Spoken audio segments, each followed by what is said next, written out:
Hello, welcome back to the channel. हम polity के PT 365 को कवर कर रहे हैं और अब हम आज से देखेंगे राइट टू इंफॉर्मेशन, यानी ये कौन सा टॉपिक है हमारा। इम्पॉर्टेंट एस्पेक्ट ऑफ गवर्नेंस को देख रहे हैं। तो गवर्नेंस में हमारा सबसे पहला टॉपिक है राइट टू इंफॉर्मेशन एक्ट 2005 का। ये न्यूज़ में क्यों था? न्यूज़ में इस वजह से था कि it approaches its 20th anniversary in 2025। तो इस मौके पर it is crucial to reflect on its impact and challenges it faces. तो अगर आरटीआई एक्ट की बात करें तो ये जून 2005 में इनैक्ट हुआ था और अक्टूबर 2005 में फोर्स में आया था, एप्लीकेबल हो गया था। पर्पस इसका क्या है? To provide citizen the right to secure access to information under control of public authorities. जो पब्लिक अथॉरिटी के अंदर में जो इन्फॉर्मेशन है उसको गैदर करना, उसको गैदर नहीं, उसको उनका राइट है कि वो उसको एक्सेस कर पाए। So this is the purpose. Coordinating agency कौन है? Department of personnel and training under ministry of personnel, public grievance and pension. Department of personnel है। एंड बैकग्राउंड क्या इसका देखते हैं हम। RTI finds articulation as a human right in universal declaration of human rights, international covenant on civil and political rights and international covenant on economic, social and cultural rights. India enacted Freedom of Information Act 2002 to promote transparency and accountability in administration. ठीक है। Later RTI Act 2005 was replaced. RTI Act replaced this act, Freedom of Information. Now Raj Narayan versus Uttar Pradesh government का जो case हुआ था उसमें supreme court established that RTI as a fundamental right under Article 19. तो ये कौन सा केस था? राज नारायण वर्सेस उत्तर प्रदेश। तो इसमें ये फंडामेंटल राइट के तौर पे बताया, मतलब सुप्रीम कोर्ट में बोला कि it is a fundamental right to know. की प्रोविजन ऑफ आरटीआई एक्ट। अच्छा, ये यहाँ पे पॉइंट मैं बता दूँ कि आर्टिकल 19 के अंदर क्यों कहा गया, बिकॉज उसमें आता है ना कि फ्रीडम ऑफ स्पीच। तो to know, to speak something you have the right to know first. तो it is implicit in that article 19 के पार्ट में कि फ्रीडम ऑफ स्पीच के लिए पहले आई शुड फर्स्ट नो, तो फ्रीडम ऑफ गैदर और accessing information should be there, that's why. Now की provision of RTI act. Institutional framework, centre and state information commission. ये सेंटर एंड स्टेट के information commission हैं। to oversee its implementation and address appeals regarding non-disclosure of information. CICs यानी कि Central Information Commission member, one chief information commissioner होते हैं and information commissioner होते हैं, not exceeding 10, 10 से ज़्यादा नहीं हो सकते।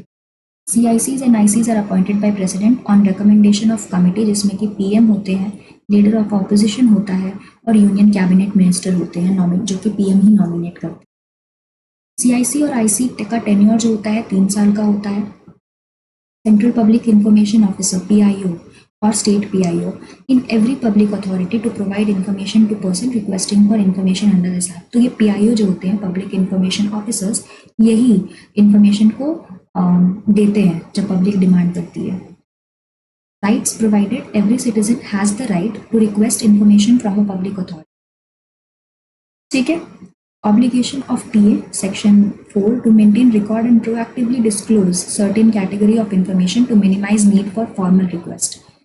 तो मतलब कह रहा है कि आप ऑटोमेटिकली डिस्क्लोज करो इन कुछ इन्फॉर्मेशन, ताकि वो जो डिमांड है कि फॉर्मल रिक्वेस्ट करना पड़ता है कि हमें दीजिए इन्फॉर्मेशन, वो कम हो पाए। एप्लीकेबिलिटी, PA जो होता है, public authorities including all authority body, institution of government established under constitution and any other law made by parliament, state legislature, notification issued, order made by appropriate government. तो ये सारे ही PAs के अंदर आते हैं। It also include government body, state control entities and NGOs substantially financed directly और indirectly bye centre और state governments. Recently, Madras High Court ruled that cooperative society registered under Tamil Nadu Cooperative Societies Act 1983 aren't PA under Section 2H of RTA Act 2005. In 2019, Supreme Court held that Office of Chief Justice of India is a PA, यानी कि CJI जो है वो public authority में ही included. Now exemptions from disclosure. Section 8, certain information is exempt from disclosure. तो कुछ information है जो कि डिस्क्लोज नहीं किए जा सकते। तो कौन से इन्फॉर्मेशन है ये देखिए, यहाँ पे लिखा हुआ है affect which affect sovereignty and integrity and security, strategic, scientific और economic interest of India, affects relation with foreign state, leads to incitement of an offence, cause breach of privilege of parliament or state legislature, expressly forbidden to be published by any court of law tribunal, may constitute contempt of court, commercial confidence, trade secret or intellectual property, information received in confidence from foreign government, endanger life or physical safety of any person, cabinet papers हो गए, impedes investigation process or apprehension prosecution of offenders, relates to personal information। तो ये सारी ही category जो है ये section 8 में included है, जिसको आप डिस्क्लोज नहीं कर सकते। तो certain intelligence and security organisation specified in second schedule includes 27 organisation like CERT in IB, research and analysis wing, ED, national technical research organisation. तो ये सारे ऑर्गेनाइजेशन जो है ये भी एक्सक्लूडेड है इंफॉर्मेशन देने से, ठीक है। हाँ, जुरिस्डिक्शन की बात करते हैं। Lower court are barred from entertaining suits और application. However, writ jurisdiction of Supreme Court and High Court under Article 32 and 225 of remains unaffected. Penalties in case of failure to provide information on time, incorrect, incomplete. Time frame for providing information with in 30 days, 30 दिन के अंदर आपको देना है। Request किए गए उसके 30 दिन के अंदर। For matter of concerning life और liberty it must be provided within 48 hours. तो अगर बहुत ही अर्जेंट है तो 48 आवर्स, यानी कि लाइफ की बात है या लिबर्टी की बात है तो उस केस में आपको 48 घंटे के अंदर ही देना पड़ेगा। Appeals, citizen can appeal against decision of PIO if their request are denied और inadequately addressed. Amendment RTI Act 9 2019 modified terms and conditions of employment for ICs at central and state level. It empowered central government to prescribe term, salary allowance and other terms of services for CIC and IC at center and state level. Central government को ये power दी गई है कि वो ये सब चीज़ें decide करें। And digital personal data protection Act 2023 amended Section 8(1) of RTI law to exempt all personal information from disclosure. Now, हमारा next topic आधार है। Recently, Supreme Court observed that while Aadhaar card can be used to establish identity, it is not authoritative proof of date of birth. तो ये authoritative proof नहीं है date of birth का। वो आपकी identity को establish कर सकता है पर date of birth को नहीं prove करता। Features of Aadhaar card: it is 12-digit unique identification number and no resident can have a duplicate number since it is linked to their individual biometrics. तो ये biometric से link होता है। It is issued by UIDAI, that is Unique Identification Authority of India, and can also be deactivated or omitted by UDI. तो यही बनाता है, यही डिस्ट्रॉय भी कर सकता है। Random number, it does not capture details like caste, religion, income, health, geography. ये सब नहीं होता है इसमें, सिर्फ नंबर होता है। Proof of address and identity. It is proof of address and identity for residents of India. ठीक है, ये सिटीजनशिप भी अप्रूव नहीं करता आपका कि आप citizen. Aadhaar is not proof of citizenship और domicile. Scalable technology architecture. Resident data is stored centrally and authentication can be done online from anywhere in the country. Okay. Electronic benefit transfers. UID enabled bank account network will offer a secure and low cost platform to directly remit benefit to resident. ठीक है, तो इससे link जो bank account होंगे उससे ये facility मिलेगी उनको। Target delivery, central state government to require Aadhaar for availing benefit subsidies under scheme that are funded out of consolidated fund of India और consolidated fund of state under Aadhaar act 2016। Constitutionality of Aadhaar act, justice KS Puttaswamy versus union of India, ये case आया था। In its 2018 judgment, top court affirmed constitutionality of Aadhaar Act 2016. तो court ने बोला कि ये सही है, ये एक्ट के फेवर में ही डिसीजन दिया। की ऑब्जर्वेशन क्या है? Aadhaar meta data can not be stored for more than 6 months। तो जो मेटा डेटा है उसको 6 मंथ से ज़्यादा आप नहीं रख सकते। And act does not violate fundamental rights. It also does not violate fundamental rights guaranteed under 14, 15, 19 and 21. Aadhaar would be mandatory for accessing social welfare scheme. तो जो social welfare scheme अभी हमने ऊपर भी पढ़ा कि जो स्कीम्स होती हैं सेंटर की और इवन स्टेट की भी, तो उसके लिए आपको ये ज़रूरी है।